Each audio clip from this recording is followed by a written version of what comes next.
Bueno, pues muy buenas a todos y bienvenidos a vuestra casa de Fórmula 1 y bienvenidos a un nuevo vídeo en el cual vamos a seguir comentándoos todas las novedades que han surgido. Tenemos muchas cosas de las que hablar en el día de hoy y todos los temas que vamos a tratar van a estar detallados en la descripción del vídeo por si te quieres saltar algún tema y pasar directamente a tu momento de elección en este día previo al Gran Premio de Mónaco. Están ocurriendo muchísimas cosas en el paddock de la Fórmula 1, por lo que todo lo que os vamos a contar va a estar detallado en la descripción del vídeo. Dicho esto, vamos a dar comienzo por unas palabras que ha dado Helmut Marko. Helmut Marko ha hablado acerca de Fernando Alonso. Sí, ha dado unas palabras bastante extensas, donde ha hablado de que realmente hubo opciones de que Alonso pudiera ir a Red Bull en 2025, o por lo menos hubo negociaciones en donde estuvieron reunidos para tratar esta posibilidad. Luego incluso ha llegado a elogiar al propio Fernando Alonso, pero ha explicado por qué no se acabó dando. Y es que efectivamente hubo esas negociaciones entre el equipo de las bebidas energéticas y Fernando Alonso, con un objetivo, que era que Alonso pudiera ir a Red Bull. Ya se ha confirmado que estas negociaciones existieron, pero no llegaron finalmente a ningún puerto. Es más, Alonso se ofreció al equipo Red Bull. Es más, también se confirmó que el año pasado quien se ofreció fue Lewis Hamilton y el motivo por el que ninguno de los dos acabó llegando acaba siendo el mismo. Esto ha sido confirmado por Helmut Marko en una entrevista que ha dado al Motorsport Network, por así decirlo, porque se le ha dado a Fórmula 1.de, que es el medio alemán, y bueno, esto está recogido también en motorsport.com, que las palabras que comenta son: bueno, ha habido conversaciones, pero como he mencionado antes, para Max es muy importante un ambiente de trabajo armonioso y creo que probablemente no hubiera sido el caso con Alonso, que ahí está el punto por el que no se acabó dando esta opción. Ahora hablamos acerca de ese trabajo en conjunto que se podría haber llegado a realizar, pero sobre ese ambiente armonioso, por así decirlo, que es lo que dice que quiere Verstappen, es que es lo que ha dicho Verstappen con toda esta guerra civil que ha habido dentro de Red Bull, el caso Horner, las palabras que habían en contra su padre, el padre de Max Verstappen, contra Christian Horner. Bueno, sabemos toda esa historia que estuvo ocurriendo a principios de temporada y lo que dejó Verstappen claro es que quería que todo siguiese como estaba. Al final, que no se marchase Helmut Marko, que no se marchase la gente de su entorno y podría todo seguir con tranquilidad. Por ende, es uno de los motivos por los que Alonso, aunque se ofreció a Red Bull, no acabó llegando, porque lo podría haber visto como una amenaza, por así decirlo. Ya se hablaba, ¿no?, de que Horner estaría también tanteando esta posibilidad, era lo que se comentaba, sobre todo por el hecho de que le hubiera gustado como manera de contrarrestar los ataques que estaba teniendo la familia Verstappen. ¿Por qué no se acabó dando? Se lo preguntan a Helmut Marko y básicamente sobre todo lo que dice es que esa dupla Alonso-Verstappen no habría sido positiva para Red Bull, que esto es incluso algo que se comentaba, lo comentábamos aquí también cuando hablábamos de esas negociaciones que estaban ocurriendo y había informaciones sobre ello, que desde la perspectiva de Red Bull no tenía mucho sentido por el hecho de juntar a dos gallos en el mismo gallinero. Como no tiene sentido juntarlo con Hamilton, como se dice que se ofreció el año pasado, como no tiene mucho sentido lo que ha hecho Ferrari realmente juntando a Hamilton con Leclerc, al final siempre a dos pilotos que, bueno, por lo menos que tú consideres que pueden pelear por el título, no los quieres tener juntos.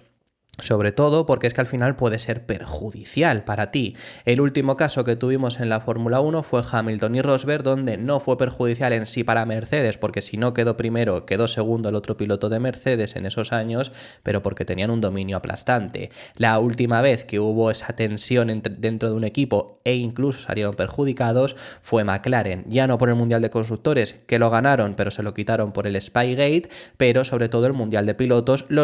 Uno de los dos tendría que haber ganado, o Alonso o Hamilton, pero no lo ganó ninguno por todo lo que ocurrió dentro de McLaren, se lo acabó quitando Kimi Raikkonen. Así que eso es lo que ha explicado Helmut Marko.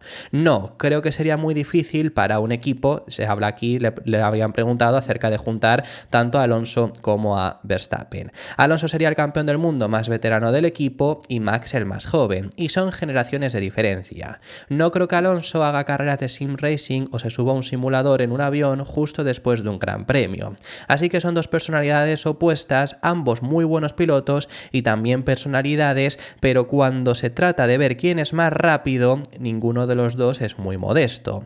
Y sería muy difícil para un equipo llevar a eso en una dirección positiva. Sobre esto también se lo preguntaron a Adrian Newey, que ya ni pincha ni corta dentro de Red Bull, pero hace aproximadamente casi un año, yo creo que esto fue el año pasado, se lo preguntaron al gurú de Red Bull que cómo vería juntar a estos dos pilotos y lo que dijo es que por lo menos sería muy diferente a lo que ocurrió entre Alonso y Hamilton porque era un momento especialmente de Alonso, que es el que coincide, muy diferente. Aparte de Verstappen, que también sería un momento diferente a un Hamilton que acababa de llegar y quería demostrar, Verstappen ya ha demostrado por supuesto, sobre todo Alonso ya era más maduro también y quizá habría sido una relación diferente, pero Red Bull no ha querido juntar a ambos. También ha aprovechado Helmut Marko, ya finalizamos con esta sección del vídeo para elogiar a Fernando Alonso y de hablar de las opciones de pasado que tuvieron de haber unido sus caminos, nunca se acabó dando, pero llegó a haber hasta 3 que desde Red Bull dicen, hay una más que comenta Alonso que bueno, esta es la verdad sinceramente queda un poco en el aire, pero las 3 opciones que tuvo fue en 2007 le ofrecieron ir para 2008 cuando se tenía que marchar de McLaren. No acabó aceptando, comentó también Christian Horner sobre esto, que lo que pensaban es que en 2009 lo tenía hecho con Ferrari, que realmente sí, pero no se pudo acabar dando, por eso llegó a Ferrari en 2010 y no quería ir a Red Bull porque le ofrecían un año de 2 contratos. La segunda opción se habló de que era a mitad de 2009, que le ofrecieron fichar directamente en esa mitad de año, pero ya lo tenía hecho con Ferrari para la siguiente temporada, y luego hubo negociaciones entre 2012 y 2013, pero tampoco se acabó dando. Luego la que comenta Alonso también es en 2018, que esta es la que digo que realmente me parece extraño que se hubiera acabado dando, porque si no, en 2018 Alonso tendría que haber aceptado esa oferta en vez de marcharse, de retirarse como hizo en ese momento, pero lo que comentaba Helmut Marko era, bueno, estuvimos dialogando con Alonso en los primeros años de Red Bull.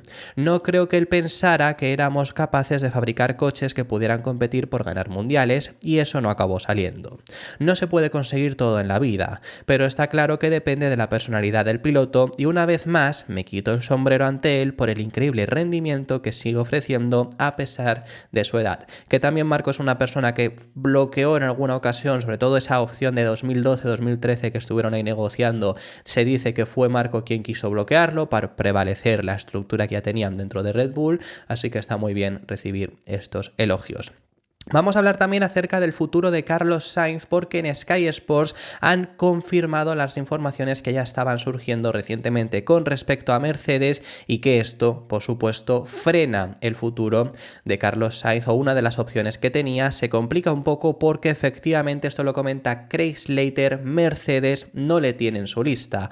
O más que no le tenga en su lista, que es también lo que él mismo llega a decir, pero es que al final Mercedes solo tiene 2 opciones. Van a esperar lo máximo posible que puedan, van a esperar hasta que veamos si Verstappen se marcha o no. Esto ha sido confirmado por Toto Wolff, están dispuestos a esperar hasta otoño, incluso es lo que se está informando, y en caso de que Verstappen no acabe marchándose de Red Bull, subirán a Andrea Kimi Antonelli, no tienen problema, así que el futuro de Sainz se complica porque en Mercedes no va a ser. Vamos a poneros el vídeo de Sky Sports donde comenta esto Craig Slater y luego por si acaso os comento esas opciones que podría llegar a tener por si no entendéis porque está en inglés. The cork in the bottle, without question, is Carlos Sainz. He is being replaced by Lewis Hamilton at Ferrari, and he is the most eligible driver who we know is out of contract this year. Now, what I can say about him is he will not be going to Mercedes. That has been made quite clear to me. It's not that Mercedes don't respect what he can do and what he has done in F1.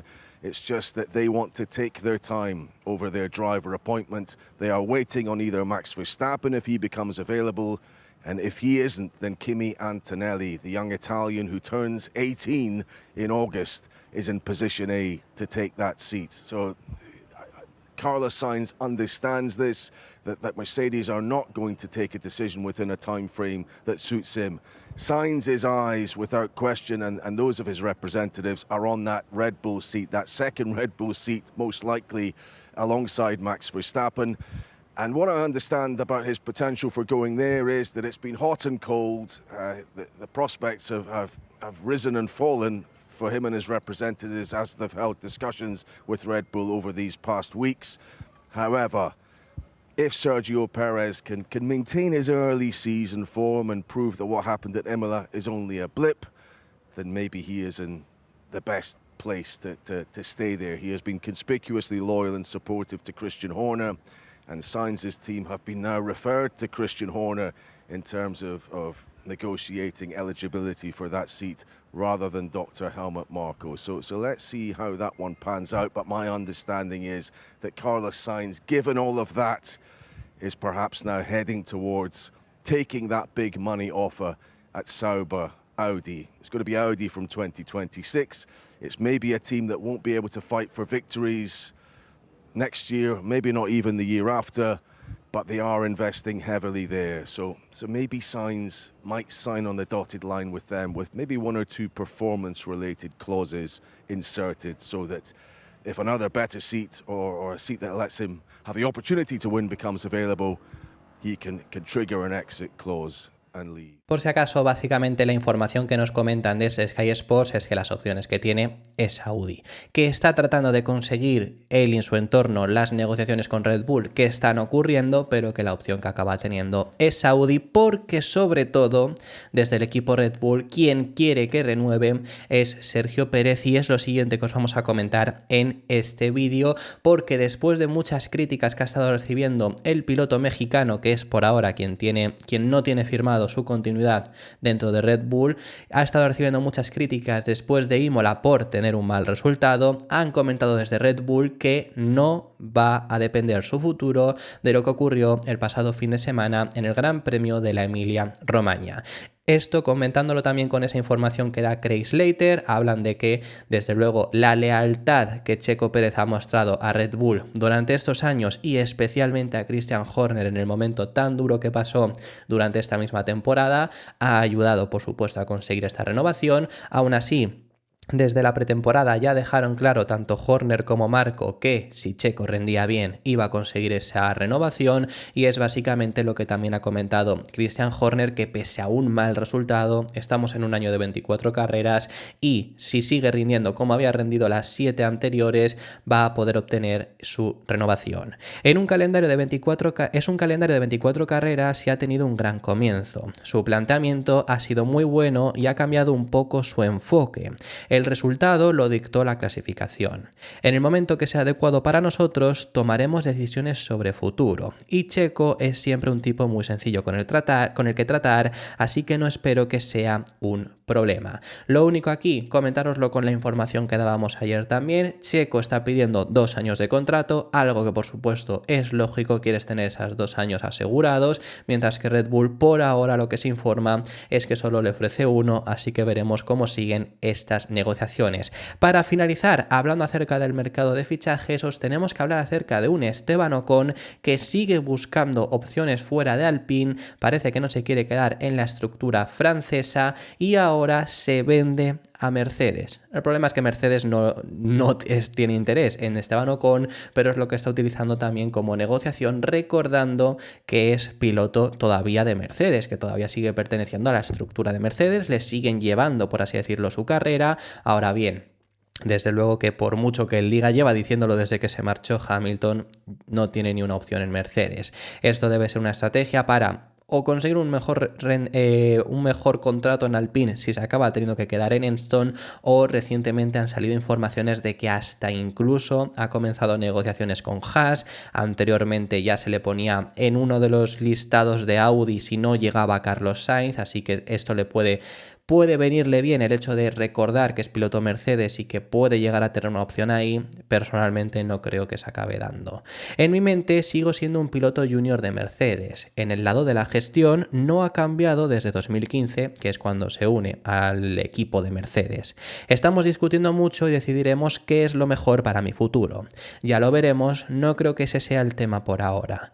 Seguro que están pasando muchas cosas detrás, no solo buscando un acuerdo a largo plazo, sino también al corto.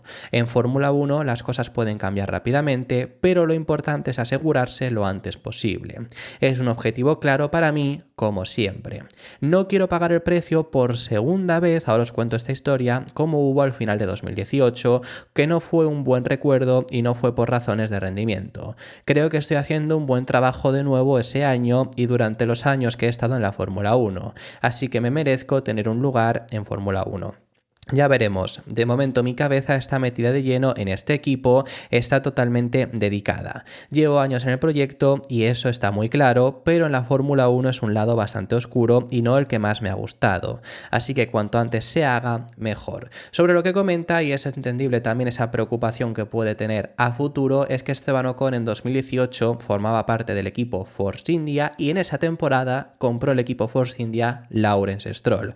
2018 lo acabó completando junto a Sergio Pérez, pero fue el perjudicado de que Lawrence Stroll metiera a Lance Stroll en el equipo. Fue finalmente Esteban Ocon quien se quedó sin hueco y 2019 no formó parte de la parrilla, regresó en 2020 ya con Renault y desde ahí se ha mantenido hasta este día en el equipo en la estructura de Enston, pero ahora busca esa salida y por eso es, al no tener contrato para el próximo año, quiere cerrarlo cuanto antes por no volverse a quedar sin un asiento. Vamos a pasar y contaros algunas cosas breves de este Gran Premio de Mónaco que tenemos previo a que dé comienzo. Hay algunas cosas que todavía están ocurriendo y os contaremos en el siguiente vídeo. Primero os queremos hablar de esta ridícula portada que ha publicado la revista de Monegasque. Fíjate hasta qué punto ha llegado, que no es solo que lo estemos catalogando como ridículo desde aquí, desde España, sino que todo el mundo está catalogándolo como ridículo. Porque lo estáis viendo vosotros, están poniendo a un piloto que no es de Ferrari con Ferrari, por lo menos para este año. Si es una revista previa a este Gran Premio de Mónaco, no puedes, vamos, puedes hacerlo, por supuesto, pero desde luego que no lo veo yo lo mejor, promocionarlo con un Lewis Hamilton que estamos viendo en el dibujo. Hasta, repito, es que no es solo que se esté esto hablando en España, en muchos otros sitios se está hablando, desde también, por ejemplo, Italia, y es que recuerdan que Carlos Sainz es el último ganador del Ferrari, es el que ha ganado las últimas 2 carreras de la escudería. 3 de las últimas 4, si nos ponemos también. No tiene mucho sentido lo que han publicado esta revista de Monegasque, que bueno, pues ellos sabrán también lo que hacen. A ver, que obviamente la figura de Hamilton en Ferrari, todo el mundo sabemos, es algo lógico que vende mucho, pero no creo que sea lo más correcto. También ayer ya empezó a verse por primera vez y hoy ya de forma más entera el primer McLaren, bueno, el McLaren con este diseño que van a llevar en homenaje a Ayrton Senna.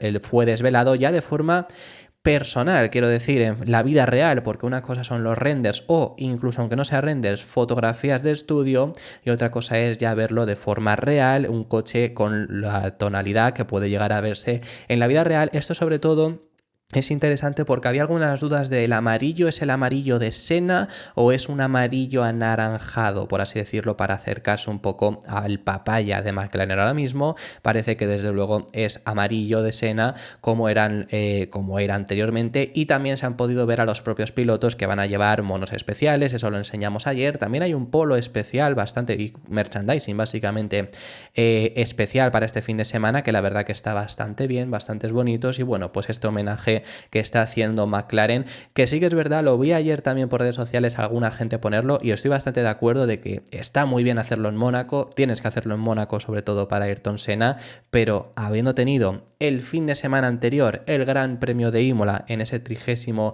aniversario de su fallecimiento, ya está muy bien hacerlo en Mónaco, pero se tendría que haber hecho también en Imola, o lo haces en los dos, o por lo menos en Imola también haber hecho algo de homenaje propio de McLaren, porque se le hizo un homenaje, lo hizo Sebastian Vettel por supuesto, pero no lo hizo McLaren, no hicieron ningún homenaje como tal. Lo hizo por ejemplo Gasly, que se puso ese casco también en homenaje a Ayrton Senna. Lo han hecho en este Gran Premio de Mónaco y hubiera sido bonito haberlo hecho la semana pasada. También Lando Norris, ya os comentamos que iba a llevar un casco especial. Primero se anunció el casco que iba a llevar Oscar Piastri, que el de Piastri es el casco de Ayrton Senna, con un poco el diseño que tiene Oscar Piastri en el día de hoy y los patrocinadores, pero básicamente es el casco de Ayrton Senna. Norris también iba a llevar un diseño especial, ya es más diferente.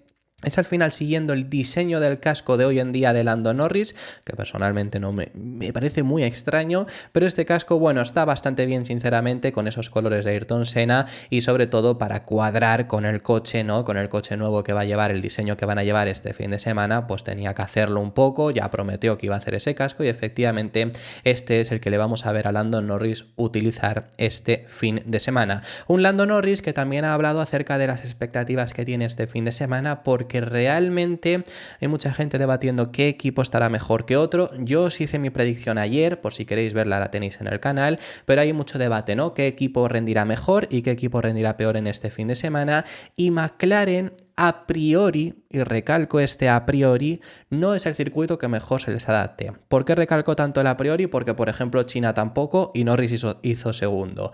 Pero sí que es verdad que venimos de un Gran Premio de Imola donde han estado muy fuertes, después de las mejoras de Miami se siguen mostrando muy fuertes, pero ese circuito no es el que a priori sobre el papel se les adapta mejor, porque es un circuito donde necesitas generar mucha carga aerodinámica, que en ese sentido McLaren no tiene problema, pero sobre todo para trasladarla a una velocidad alta en curvas de baja velocidad. Y este es el punto negativo que ha tenido McLaren ya desde el año pasado. McLaren sobre todo destaca en las curvas de media y alta velocidad. En las curvas de baja velocidad suele ser el punto donde peor suelen rendir.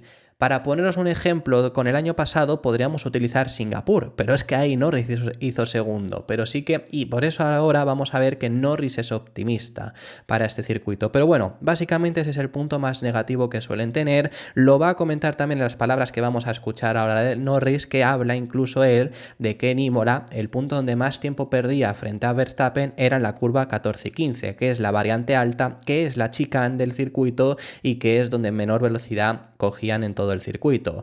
Por ese motivo es por el que hay mucha gente pensando que a lo mejor McLaren puede rendir algo peor que los fines de semana pasados, donde han estado muy bien y peleando en ambos por la victoria. Norris no cree que se vaya a dar el caso y explica por qué motivo, pese a que ese sea quizá ese punto débil, si lo enfocan todo a mejorar ahí, no tendría por qué verse afectados. Mi peor curva fue la 14 y 15, la parte más lenta del circuito. Ahí es donde perdía más tiempo, así que seguimos teniendo ese punto débil y lo sabemos. Estamos trabajando en ello y no me preocupa demasiado para Mónaco porque es una pista en la que quieres un buen coche, pero también necesitas comprometerte con todo. El coche lo pones a punto de forma completamente diferente a como lo harías en Imola, así que no creo que se correlacione exactamente igual. Cuando podemos poner el coche a punto a baja velocidad, somos mejores, pero cuando tienes que configurarlo para alta velocidad, velocidad media y velocidad lenta, es cuando sacamos el máximo partido de nuestros puntos fuertes, que son la alta y la media, y nos llevamos el golpe en la velocidad lenta. Pero tenemos algunas cositas e incluso la actualización que tuvimos el fin de semana pasado nos ayudó un poco a avanzar en la dirección correcta. Espera volver a competir de cerca con los mismos dos equipos este fin de semana. Vamos por el buen camino y estamos luchando contra Ferraris y Red Bull, y esa es la expectativa ahora. Os tenemos que hablar también acerca de Andretti, porque ayer ya tratábamos también la llegada de Pat Simons, quien era el director técnico de la Fórmula 1, se ha unido al proyecto de Andretti para tratar de conseguir llegar a la categoría. Y me parece muy bien que sigan insistiendo en esto, sigan tratándolo y haciendo, por ejemplo, este tipo de fichajes, cuando ahora han salido unas palabras que ha dado Mario Andretti, el que fuera campeón del mundo también de los Andretti, que Michael, su hijo, y quien es al final quien está liderando hoy en día todo este intento por llegar a Fórmula 1, pues también compitió en la categoría, pero no ganó los títulos del mundo. Mario Andretti fue el ganador de la Fórmula 1, de dos campeonatos del mundo, y ha comentado que tuvieron esa reunión en Miami que ya se informó que iba a tener lugar y donde les dejaron claro que no les iban a dejar entrar a la Fórmula 1, así de claro fue Greg Maffei, el CEO de Liberty Media. Me pidieron que fuera allí, dice Mario Andretti, y justo cuando estaba intentando explicárselo a Stefano, Greg Maffei interrumpió en la conversación y me dijo: Mario, quiero decirte que haré todo lo que esté en mi mano para que Michael nunca entre en Fórmula 1. No me lo podía creer. Aquello me dejó realmente estupefacto. Estamos hablando de negocios. No sabía que era algo tan personal. Fue realmente, Dios mío, no me lo podía creer. Fue como una bala que me atravesó en el corazón. Así que estas son las palabras que comenta Mario Andretti y la verdad... Bueno, por eso digo que me parece muy bien que sigan intentando, por ejemplo, el fichaje de Pat Simons, que seguramente les vendrá bien institucionalmente para conseguir entrar en Fórmula 1, pero no entiendo qué tiene Liberty Media en contra de Andretti. Sinceramente, o sea, ya es un punto que no es entendible. No era entendible el hecho de que dijeran que no aportaba el suficiente valor, no es entendible el hecho de que se quejasen del dinero porque iban a aportar más dinero, no es entendible que sí que quieran a General Motors, pero por lo que sea Andretti no les quieran, como no sea por el hecho de que es que solo quieren fabricantes y por eso si a General Motors lo aceptarían, no me cuadra, pero es que la historia de al final de que Andretti haga su equipo y sean exitosos, creo que también es bastante buena en sí y aportaría un valor incalculable en Estados Unidos, sinceramente. Pero me encantaría saber en los comentarios vuestra opinión sobre esto. Lo último que tenemos que hablar en este vídeo y ya finalizamos es que la familia de Michael Schumacher denunció al medio que recordaréis el año pasado publicaron una entrevista que era inventada, que era hecha por inteligencia artificial con Michael Schumacher. El medio es el que estabais viendo en pantalla y publicaron esta entrevista que ponían de este interview, que es la primera entrevista, hablaban de que era la primera entrevista que le habían hecho a Michael Schumacher después del accidente que había tenido. Una entrevista que era inventada, una entrevista que era hecha por inteligencia artificial. Que este es el punto siempre, ¿no? De que ahora no hablamos de eso sobre este canal, pero se está hablando mucho sobre el crecimiento de esas inteligencias artificiales y su impacto que puede tener, pues claro, te puede provocar estas cosas y al final, por esta entrevista que se realizó, la familia de Michael Schumacher denunció al medio alemán que la había publicado. Finalmente han ganado dicha demanda y van a ser indemnizados con más de 200.000 euros por el medio alemán que publicó esta entrevista, así que era la noticia que también os teníamos que comentar. Muchísimas gracias por haber llegado hasta el final del vídeo. Déjame en los comentarios tus impresiones sobre todos los temas que hemos estado tratando, que hemos hablado de muchísimos y me encantará saber tu opinión sobre ellos en los comentarios. Si te ha gustado el vídeo, deja tu me gusta y suscríbete para no perderte ninguno de los contenidos que vamos a realizar durante todo el Gran Premio de Mónaco, pero también durante el día de hoy, porque todavía no ha acabado el día y siguen saliendo informaciones desde el paddock de Mónaco. Así que todo lo que os vamos a comentar lo tendréis en el canal. Nos vemos en el siguiente, que seguiremos hablando de Fórmula 1.